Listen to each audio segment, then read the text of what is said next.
अस्सलाम वालेकुम दोस्तों, क्या हाल है। उम्मीद है आप लोग खैरियत से होंगे। दोस्तों आज 14 अगस्त का दिन था और सुबह उठते के साथ ही हम लोगों ने पहला प्रोग्राम बनाया कि हम लोग जो हैं अम्मी अबू, दादा दादी और नाना नानी की कब्र पे जाएंगे।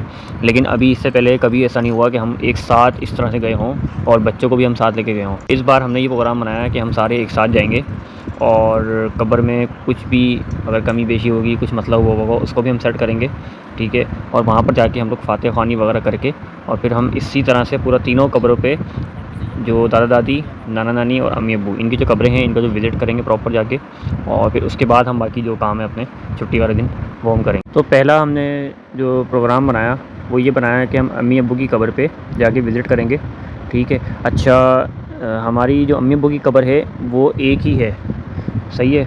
अम्मी के जो इंतकाल हुआ था हमारी, वो हुआ था 2021 में, जुलाई में, जब मैं कोयटा में था। मैं कोयटा से वापस आ रहा था तो भाई का फ़ोन आया था कि भाई वालदा की तबीयत जो है वो बहुत नासाज है, तो तुम आ जाओ। खैर मैं आ गया था और बकरीद करीब थी, 2-3-4 दिन थे बकरीद में। मैं घर पे था, मेरी छुट्टियाँ थी ऑफिस से। तो इत्तेफाक ऐसा हुआ कि अम्मी की जो है ना वो तबीयत बहुत ज़्यादा ख़राब हो गई। अच्छा, उस टाइम जो है ना कोरोना का एंड चल रहा था, तो कोरोना का था ये वो सिम्टम्स है। तो हम लोग बस से लेके निकले हैं। अच्छा, अम्मी का जो है ना शुगर का मसला भी था। हम लेके निकले अम्मी को अब्बू के साथ चेकअप कराने के लिए। फिर आयशा मंजिल पहुँचे ही थे कि अम्मी एकदम से बिल्कुल ना ढीली पड़ गई, तो हमें ऐसा लगा कि अम्मी जो ना बेहोश हो गई। खैर हम जो है फिदाई हॉस्पिटल लेके पहुँचे। वहाँ जाके हमने फ़र्स्ट एड जो होती है वो हमने कराई। तो उन्होंने हमें, डॉक्टर ने बताया कि इनका इंतकाल हो चुका है, लेकिन हमें फिर भी यकीन नहीं आया। उसको हमने क्रॉस वेरीफाई करने के लिए हम पहले ले गए अब्बासी, क्योंकि कराची का गवर्नमेंट का बड़ा एक हॉस्पिटल है और वहाँ पर जो है पुराने तजुर्बेकार डॉक्टर होते हैं। उन्होंने भी यही कहा कि भी इनका इंतकाल हो गया, लेकिन आप एक काम करें, जो 16 नंबर का हॉस्पिटल है ना, वहाँ आप इनको ले जाएँ एक बार वेरीफाई कराने के लिए, कि ऐसा ना हो कि इनकी धड़कन रुक गई हो। खैर हम वहाँ चले गए वाटर पम्प, वहाँ जाके हमने उनसे भी चेकअप कराया। तो खैर उन्होंने ये वेरीफाई कर दिया, नहीं भी इनका इंतकाल हो गया। खैर वो अम्मी का जब इंतकाल हो गया फिर वो तस्लीम वगैरह सारी चीज़ें हो गई। फिर आप आ जाएँ 2025 पे। 2025 में जो है ना, अच्छा 2024 का एंड था, तो वालिद साहब की तबीयत थोड़ी ज़रा नासाज रहती थी, क्योंकि उनको भी शुगर हो गई थी। और ज़ाहिर सी बात है, वाइफ जब चली जाए ना, तो एक बंदे के साथ आपने 25-30 साल 40 साल गुजारे हों और वो बंदा चले जाए ना, तो उसके बाद आपकी सेहत पे और आपके दिमाग पे बड़ा असर पड़ता है। खैर वो वालिद साहब की तबीयत भी ज़रा नासाज होना शुरू हो गई थी, क्योंकि वो रिटायर भी हो गए थे। पहले वो ज़रा बिज़ी रहते थे तो कोई उनके सेहत का कोई इशू नहीं थे, लेकिन जब वो रिटायर हुए ना, तो वो इन्हीं सोचों में, मुख्तलिफ सोचों में वो घूम रहते थे। खैर वो उन्होंने कहा भी एक काम करो, भी रिज़वान के लिए रिश्ता देखो। तो हम सब ने रिज़वान के लिए रिश्ता देखना शुरू करा। बोले भी 2025 के शुरू महीना रिज़वान की शादी करा दो, क्योंकि मेरा कुछ भरोसा नहीं है, मेरी तबीयत आजकल जो है ना वो ऐसे ही रहती है, तो इस काम को आप लोग सरअंजाम दे दो। तो वही रिश्ता देखा, तो हैदराबाद में एक लड़की पसंद आई। हमने वहाँ पर बातचीत करी, रिज़वान की शादी का डेट वगैरह हर चीज़ सब कुछ हो गया। शादी हो गई भाई। उस वक्त भी अब्बू ठीक थे बस, लेकिन ज़रा तबीयत नासाज चलती थी, ज़ाहिर सी बात है 70+ उनकी एज थी। खैर वो जब इनकी शादी, रिज़वान की शादी हो गई, तो उसके बाद ही अब्बू की तबीयत एकदम से नासाज हो गई और अब्बू को आया फालिज का अटैक। फिर हम लोगों ने जो है ना 2-3 जगह दिखाया, तो एक जगह हमें एडमिट करना पड़ गया। तो तकरीबन अब्बू जो हैं, समझ लें मार्च का महीना था 2025 का, उसमें अब्बू समझे 1 मार्च को जो है ना एडमिट हुए हैं हॉस्पिटल में। यहाँ न्यू कराची में हॉस्पिटल था एक, प्राइवेट था छोटा, तो वहाँ पर एडमिट कराया उन्होंने। अच्छा, एडमिट करते टाइम उन्होंने हमसे एक चीज़ साइन कराई कि भाई अगर ये केस बिगड़ जाता है या ये रिकवर नहीं हो पाते हैं, तो उसके ज़िम्मेदार जो ना हॉस्पिटल वाले नहीं होंगे। खैर हमने बड़ी मुश्किल से उस पर फ़ैसला करके, समझ-बूझ करके भाई ने मिल के उस पे साइन करा। फिर अब्बू को हमने एडमिट कर दिया। उन्होंने अब्बू को आईसीयू में रखा, वेंटिलेटर पे, और अब्बू काफ़ी हद तक रिकवर भी हो गए। दोस्तों ये सिचुएशन ऐसी होती है कि आप लोगों को इसमें समझ में नहीं आ रहा होता कि आप लोगों ने करना क्या है। अच्छा, इसमें हमारा खर्चा भी हुआ, अच्छा खासा खर्चा हुआ, सारी चीज़ें हुई। अच्छा, और अब्बू जब रिकवर होना शुरू हुआ तो हमें थोड़ी तसल्ली भी हो गई कि चलो ठीक है यार, कोई मसला नहीं है, अब्बू अब रिकवर भी हो गए हैं। अच्छा, तकरीबन उन्होंने 1 महीना अब्बू को रखा एडमिट, और उसके बाद अब्बू इतना रिकवर हो गए कि अब वो ऑक्सीजन पे नहीं थे, अपनी वो खुद सांस ले पा रहे थे और सब कुछ मतलब सेट था, बस वो कोमा में थे, उनको फालिज का अटैक हुआ था। खैर उन्होंने कहा आप इनको डिस्चार्ज करके घर ले जाएं, इनकी खिदमत करें और देखेंगे कब तक जो है ना ये रिकवर हो जाते हैं, क्योंकि कोमा है, कोमा 1 दिन में भी, 1 घंटे भी बंदा रिकवर हो सकता है और 10 साल बाद भी कोमा में से होश में आ सकता है।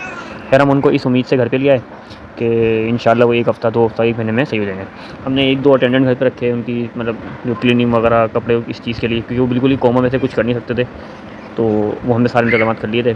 अच्छा, ईद में तकरीबन थे 10-12 दिन हो गए तकरीबन अंदाज़ा।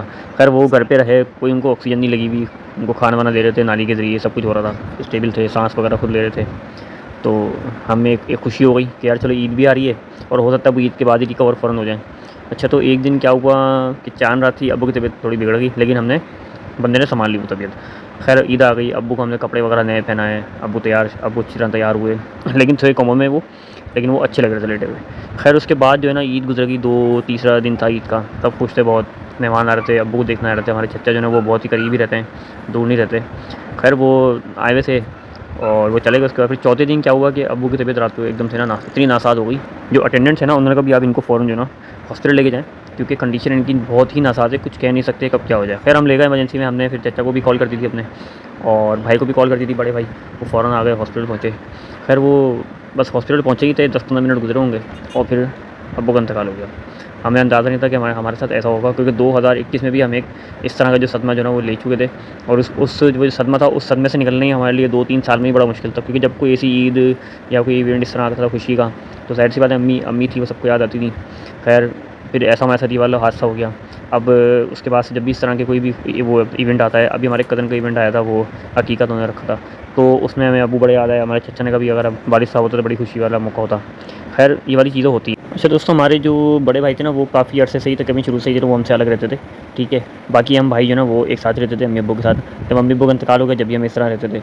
अच्छा जब ये सारी चीज़ें हो गई, तो फिर जब अब्बू का इंतकाल हो गया, उनकी तदफीन हो गई, सारे मामला हो गए, तो 2-3 महीने का टाइम था। खैर मैं भी अलग ही रहता था, कुछ इशूज़ थे। जब अब्बू का इंतकाल हुआ तो उसके बाद फिर मैं वापस आ गया था घर में, अपने वाले घर में। और जो अब्बू वाला कमरा था वो मैंने अपने लिए ले लिया था। खैर उसके बाद फिर भाई ने कहा भी मैं भी आना चाहता हूँ, बड़े वाले भाई होते जो अलग रहते थे। तो हमने कहा ठीक है आप आ जाएँ, सही है। अब भाई जो है वो भी अपने ऊपर वाला अलग से, जो हमारा तीसरा फ्लोर है ना, वो बनवा रहे हैं अपने लिए, अपनी फैमिली के लिए। उनके तकरीबन 4 बच्चे हैं, 5 बच्चे हैं। तो वो उनके लिए ज़ाहिर सी बात है, उनके लिए ज़ाहिर सी बात है, उनको तो पूरा फ्लोर चाहिए। तो वो अभी जो है ना कंस्ट्रक्शन चल रही है उसकी, वो अपना कमरे वगैरह जो चीज़ इतनी सारी, वो उसको कंस्ट्रक्शन करवा रहे हैं। वो जब हो जाएगा तो भाई भी आ जाएंगे। तो हम तो ये चाहते हैं कि भाई सारे हम जो 5 भाई हैं ना, वो हम एक साथ मिलकर रहें, और इसी तरह अम्मी अब्बू की कब्र पे, नाना नानी की कब्र पे और दादा दादी की कब्र पे एक साथ हैं। और जितनी हॉलीडे हो, चाहे संडे हो, चाहे 14 अगस्त हो, चाहे कोई भी हॉलीडे हो, हमें टाइम मिले तो हम एक साथ आएँ और एक साथ आके यहाँ पर अब्बू के लिए फ़ातिहा खानी, अम्मी के लिए फ़ातिहा खानी करें, और अपने बच्चों को भी लेके आएँ। क्योंकि अब्बू जब हम छोटे थे ना, तो अब्बू हमें लेके आते थे दादा दादी की कब्र पे और नाना नानी की कब्र पे, और हमें आके दिखाते रहे, बेटा देखो हमने जब मरना है तो यहीं पर ही आना है मरने के बाद, ठीक है। तो हमें अपनी आखिरत की तैयारी करनी है।